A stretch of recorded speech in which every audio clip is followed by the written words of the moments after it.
Hindi naman sagabal ang pagkakaroon ng kapansanan para makatulong sa pag-unlad ng ating komunidad. Anuman ang kanilang katayuan sa buhay, mahalaga ang kanilang ginagampanan ng papel sa ating lipunan. Narito ang ulat ni Julius Disamburon.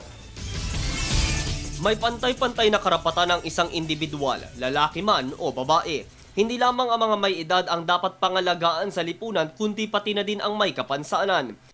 Sa ng Republic Act No. 9442, mas kilala bilang Magna Carta for Disabled Persons, mayroon silang mga insentibo at pribilehiyong dapat matikman.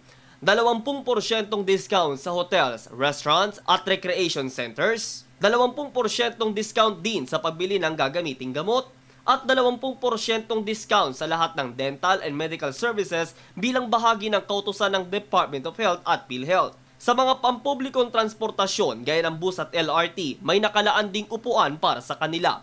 Kaisa ng Pilipinas ang UNICEF sa pangangalaga ng kapakanan ng mga batang may kapansanan, lalo na yung naaapi sa ginagalawang komunidad. May mga programa ding isinasagawa ang UNICEF na tumatalakay sa karapatan at katangian ng mga PWDs. Silang mga karapatan, actually kahit wala kang kapansanan, dapat alam mo na may karapatan ang mga taong may kapansanan para irespeto mo sila at hindi mo sila i-marginalize kumbaga sa lipunan. Ang UN ay malaki ang pasiya para sa mga karapatan ng mga taong may kapansanan. Kaya every year on December 10, right, ay dineklara ng United Nations as International Day of Persons with Disabilities. Ganon kalaki ang pagkilala ng United Nations sa mga pangangailangan at karapatan ng mga taong may kapansanan. Sumisentro ang mensahe ng UNICEF sa tinaguriang inclusive society na may malaking naiambag na sa bansa. Marami ng Pilipinong PWD ang nagtagumpay sa kanilang larangan. Ang bayaning si Apolinario Mabini na kilala bilang Dakilang Lumpo at sa kasalukuyang panahon si COMELEC Commissioner at dating Isabela Governor Grace Padaca. Simula pagkabata, hindi naging hadlang ang pagiging biktima nito sa sakit na polio.